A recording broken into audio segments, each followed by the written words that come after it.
This year, the newest anime by legendary Shinichiro Watanabe, creator of Cowboy Bebop, dropped on Max of all things. His last anime, Carol and Tuesday, which dropped years ago, was a major departure from his usual action-packed adventures, but it seems, with Lazarus, we're back to form. A postmodern dystopian romp scored with raucous jazz fusion and underlined by lo-fi beats to have anxiety to, Lazarus feels like an instant classic worthy of the Watanabe mark. So what happens when the thing that saved you turns out to be the thing that is going to kill you? That's not just a question at the heart of Lazarus, it's a question I've been living with. When I watch this show, I don't just see a dystopian Shinichiro Watanabe story, I see a mirror, a reflection of what it feels like to live in a world that's constantly screaming yet seems so quiet. Politics and society spinning out of control, the weight of expectation, the slow scarring of burnout, yet somehow you're still expected to function and to produce, to create, and to survive. So Lazarus takes place in the year 2052 in a world that has been cured, okay? Pain is gone, suffering is gone, all thanks to a miracle pharmaceutical called MAPPA, created by a Turkish neuroscientist named Dr. Skinner. This miracle pill wipes out physical and mental pain, seemingly without negative side effects or physical dependence. People call it a miracle, and for 3 years it is, until Dr. Skinner comes back and announces that everyone who took MAPPA has 30 days left to live. Now that's the hook, but what Watanabe is really showing us is something deeper. He's telling a story about what it means to live in a broken world that feels fixed, and how easy it is to numb yourself into a version of peace, and how horrifying it is to wake up and realize the cost of that numbness you sunk into is literally everything. And maybe that's why the show has hit me so hard, because lately I've kind of felt like I've been living in that exact story. The last few months have felt like years, the last few years have felt like decades. The world feels hostile, bracing for something awful that never stops arriving, and at the same time I feel incredibly tired. The things that used to bring me joy have started to feel like a struggle, like the spark is gone, or maybe it's just buried. And I don't have a miracle drug to fall back on, okay? Just regular drugs, just work, just survival, just this video right here that I have to finish because our livelihoods depend on it. I cannot stop, I can't fall apart, so I keep going. I do what I've always done. I push through. And watching Lazarus, I realized that that is what so much of this show is about. The pushing, pretending, the high-functioning collapse, the desperate hope that there's still some part of you buried underneath all the exhaustion and fear that remembers how to fight. And maybe that's the cruelest part of all, when the only way to survive is to keep chasing something that you're no longer sure you believe in, and chasing something you may never find before your time runs out. But here's the thing, Lazarus isn't finished yet. We are only 6 episodes into a 13-episode run at the time of this recording, and I don't know where this story is going to end, but I know how it makes me feel, and sometimes that's way more than enough to start a conversation worth having, especially since many people don't even know this anime exists, and even more are locked out of it because they don't have HBO Max or a decent VPN. So let me tell you about Lazarus and what it did to me. And no need to worry about spoilers, okay? This is a Watanabe production. We all know that 90% of the plot is going to come in the last 2 episodes, so let's pop off.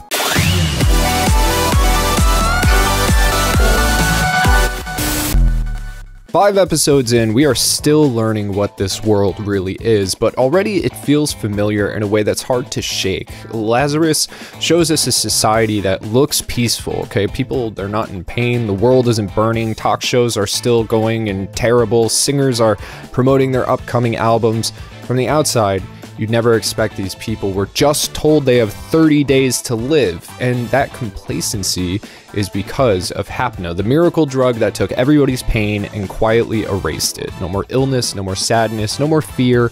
And on paper it sounds amazing, but in practice, it feels like sedation. global sedation. And that's the illusion. The healing isn't real, but it's incomplete. Pain doesn't just vanish, okay? It moves underground, it calcifies, it festers, it waits, and when Dr. Skinner reveals that HAPNA is a death sentence, it's not just a twist, it's a diagnosis. It's a reckoning with everything that we tried to bury, and watching this, I couldn't help but think, isn't that kind of exactly where we are right now? We live in a world that has gotten very good at looking okay. Social feeds are curated, pictures are doctored, videos are filtered, mental health slogans are printed on shirts, pharmaceutical and tech companies promise solutions for everything from sadness to sleep. We got apps to meditate, pills to focus, and scrolls to distract ourselves into oblivion. But the anxiety hasn't gone away, the loneliness hasn't gone away, the dread hasn't gone away. We are just managing it, muting it, learning to function over the top of it, like we're all on HAPNA in one form or another. And in a world like that, it becomes very easy to believe the illusion, to think, well, at least I'm not hurting right now. There's always those starving kids in Africa who have it worse, even if that numbness is killing something inside you and your tax dollars are going to the governments and subsidized corporations that cause that African population to starve in the first place. But that numbness kills your urgency and your imagination, your critical thinking, and your will to change something, maybe even your will to feel something. And that's the part of Lazarus that hits the hardest for me. It's the idea that a society can heal the symptoms while leaving the root cause to rot beneath the surface. We don't live in a healed world, we live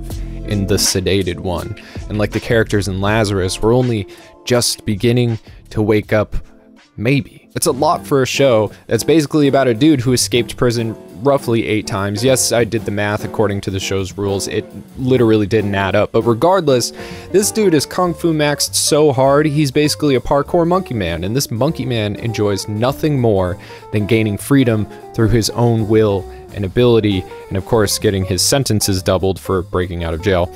See, there's a strange kind of horror to Lazarus, not in the countdown till everyone on Earth dies, but in what came before it. It's a world that can take away every person's pain, right? It sounds like peace, but it feels like nothing. That's the cost of numbness.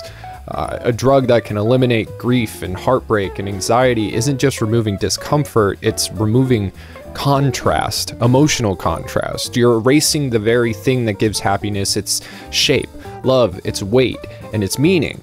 If all you ever feel is happiness, eventually happiness stops meaning anything at all. It becomes your neutral and you have nowhere to go but down. Life, okay, is a series of horrible events, but living is about happy moments hitting you like the raindrops in that hurricane. So, when Dr. Skinner returns and announces that everyone who took HAPNA is going to die in 30 days, the world doesn't just sit still, it reacts. The stock market crashes, riots break out, religious fanatics flood the streets, people burn down pharmacies and pray in churches.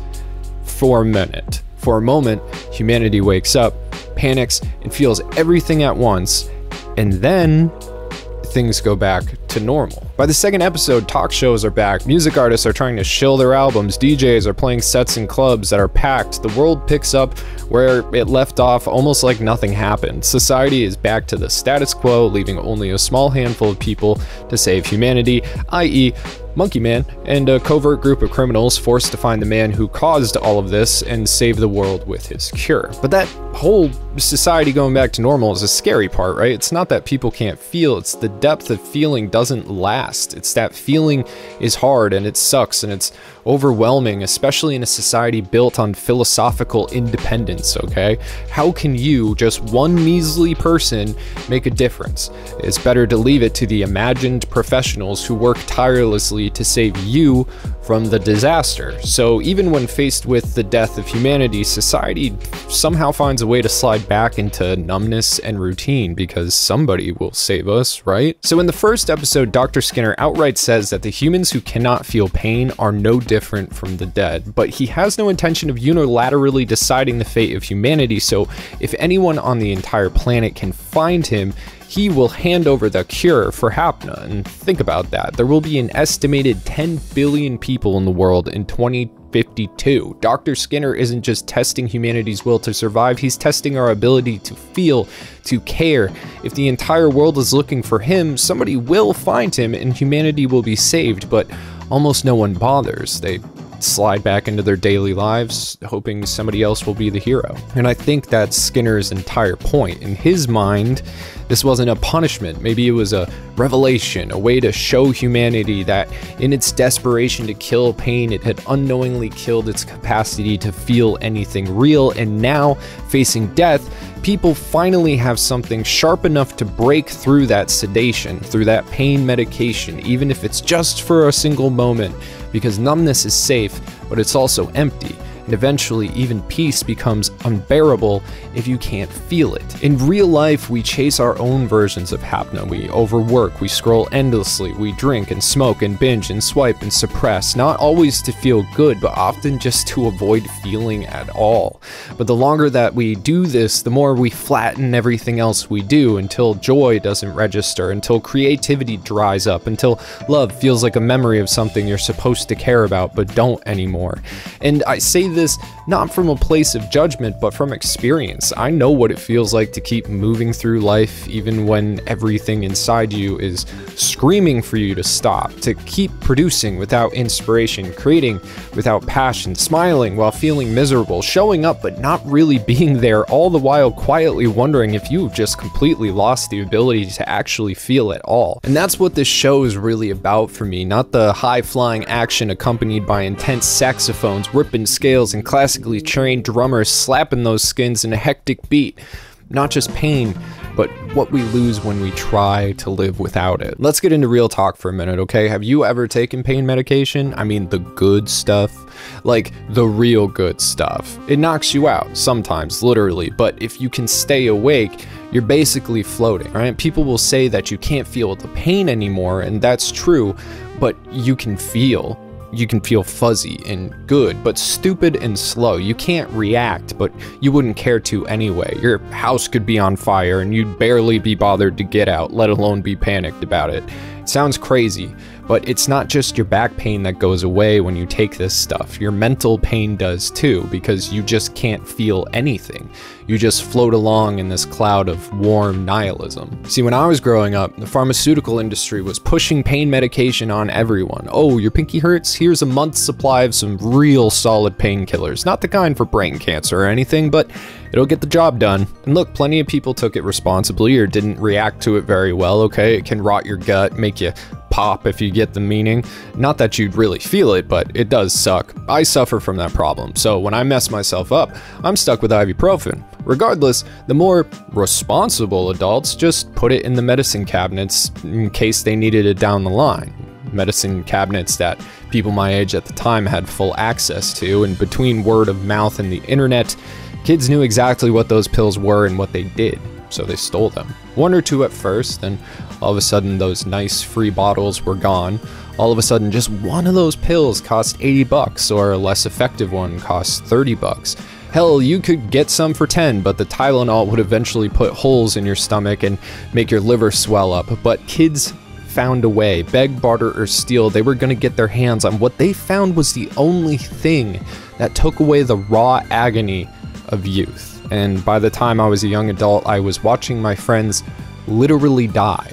The ones who survived were living ghosts, klepto zombies you just didn't want around lest your iPod disappears forever. Sidewalk soldiers who refused to take a knee yet could barely lift their heads.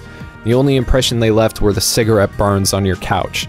And even worse, the next generation followed in our footsteps and were gifted with even more powerful alternatives. It's now an epidemic, and wonder why. Now, there's a lot of criticism for Lazarus, from the voice acting being too detached and aloof to the color palette feeling desaturated and stale. It's definitely not space dandy, and how dare somebody not stay in their perceived lane? Don't you know it's 2025 and you're mandated to put out the same thing day after day? You get one shtick, my friend. The audience wants consistency, not art. 200 videos about one anime, one video game, 2,000 TikToks about trad wife supremacy. Your muted Lazarus universe must be laziness on your part, Watanabe. How dare? This is fucking Skibbity, Ohio, bruh. Or, move with me on this one, maybe this is a show about emotional sedation, society being sedated, about a world that's flattened itself in the name of comfort. Of course the colors are drained, of course the characters sound disconnected, of course the whole thing feels rounded at the corners. It's not just showing us numbness, it's trying to make the audience feel it. And it's valid not to like that, but it's supposed to make you feel uncomfortable. That's the point. And I know that might not be what everyone wants right now, right? Life is hard enough. TV time is the little tiny treat you get at the end of the day after your soul is crushed from spinning your wheels at your shitty job for 8 hours again. But it worked for me. It feels like how I feel right now, and I appreciate a little bit of representation, all right? I feel like everything's kind of washed out, like everything's a little far away, and even the things and people I love are burdensome. Socializing is agony. There is nothing to talk about except the slow decline of Western civilization, the latest atrocity, the most recent natural disaster, the newest massacre, the bleak future. And Lazarus leans into that while a monkey man does kung fu and high-flying, death-defying stunts. Instead of giving the anime standard of big emotional outbursts or bold color grading, Lazarus gives you static and then slaps you with action, tension, disassociation, stillness, outburst, and that's what made me realize that this is just a stylized version of what we're going through right now. We live in a world that wants us calm, quiet, streamlined, optimized, to force a feeling of futility. A world where overstimulation and burnout are so constant that we numb ourselves just to survive. Where productivity replaces purpose, distraction replaces rest, and apathy replaces pain. Where we're trained to keep scrolling, keep working, keep smiling until feeling anything real starts to feel like a liability, a millstone around your neck. And it's not that we've stopped caring, it's that we can't care without risking collapse, right? If you're numb, it's quiet. If you're numb, life is manageable. If you're numb, you don't expect more than what you have. One cool thing is at the start of every episode, Lazarus opens on a spinning dreidel. And if you slow down that dreidel, you can tell that it lands on noon. In dreidel, noon means nothing. You give nothing, you get nothing. It's a small nod that directly represents the theming of the show, and that's what sedation offers. Not peace, not meaning, just nothing. So what do you do in a world like this, right? A world where feeling makes you vulnerable, where silence is easier than screaming, where sedation is sold as salvation. What do? You move anyway. Sometimes, like the members of the Lazarus team, you move because you have no choice, because something bigger than you, fear or control or pressure, forces your hand. In the show, the team is fitted with control bracelets. If they disobey, these bracelets hurt them. If they stop complying, it'll burn their hands off completely. They aren't fighting to save the world out of hope and good feelings. They're doing it because they don't have another option. But even that motion, even forced motion, means something, because even when the system subtly, insidiously tries to control you, even when you feel like you're only surviving out of obligation, you're still surviving, you're still in motion, and that means there's still something alive in you, and maybe that surviving can turn into thriving. Maybe it doesn't start with a noble reason or a noble cause. Maybe it doesn't feel like a heroic stand. Maybe it just feels like going to work or getting out of bed or sitting down to write even when the words don't want to come, and it all feels pointless because gambling on another video succeeding has become tantamount to bamboo under your fingernails. But movement is friction, and friction is heat, and heat is life, and that's what resurrection looks like in Lazarus. A slow, reluctant crawl out of stillness, out of stasis. And maybe that's what I've been learning too. Not how to be hopeful, not how to be healed, just how to keep going long enough for something to shift. And maybe, just maybe, that's enough. I live in cycles. I don't have a control bracelet, no one's forcing me to keep going, but sometimes it still feels like I don't have a choice. The pressure, the fear, the financial reality of life, it pushes me forward. I make my 435th video. I write another script. I keep producing even when I feel like I've got nothing left in the tank. And some days I wonder if I'm just going through the motions, if I've become numb to the things that I once loved. But then I've watched something like Lazarus or another amazing anime. Remember that motion, any motion isn't nothing. It's not apathy, it's not defeat. It is the first flicker of something trying to come back to life. It's resistance, it's revenge. Monkey Man's propensity for escaping prison isn't just a funny personality quirk, it's a metaphor. He escapes He gets caught, wash, rinse, repeat. This represents the pitfalls of modern society, one to one. We fall, we get back up, we fight. It's a cycle. And I'm still tired, I'm still worried, I still feel hollow sometimes, so exhausted that trying to do anything makes my chest hurt. But I'm not defeated, I'm not dead, and I'm not hurrying to get there either. I take my meds, I stick to a sleep schedule, I wake up and stream fighting games almost every single day, I work on my meaties and my oki, my pressure, and my hit confirms, finding that optimization to overcome. I'm progressing. I look forward to streaming Monster Hunter on the weekends with my friends, to sitting down and doing our podcast, spending time with my wife and petting cows, to making our production quality better and our viewers' reception to our videos. I'm here, okay? I'm trying. I'm showing up when I can. I'm still moving. I'm reading and watching and thinking and analyzing. And that means something because I have every excuse not to. I could just call it a day, go on disability, and just fade out. Give in to my weakness. Let the mountain of obstacles crush me. Follow the dark thoughts that whisper sweet nothings of surrender. Because numbness wants you still. It wants you quiet. It wants you to stop asking why anything matters. Look, if you're watching this and you feel like I do, burned out and hollow sometimes, unsure if you can feel anything anymore without risking losing your sanity, then let this be your reminder. If you fall, you can get back up, and when you fall again, remember that you've proved you can get back up already. You start again and again and again to your capacity. You escape, break out, find the solution in the sea of countless obstacles. If you're hurting but still searching, still asking questions, still wishing, then you're not actually numb, are you? Waking up hurts, but maybe some pain is necessary. It's a reminder that you can still feel. It's proof of life. And living things are tenacious. So, if you haven't yet, make sure that you go watch Lazarus. It is awesome. I actually am liking it more than I liked Cowboy Bebop at the moment.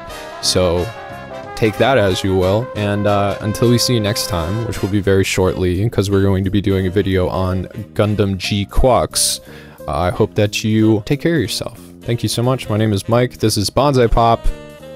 Goodbye.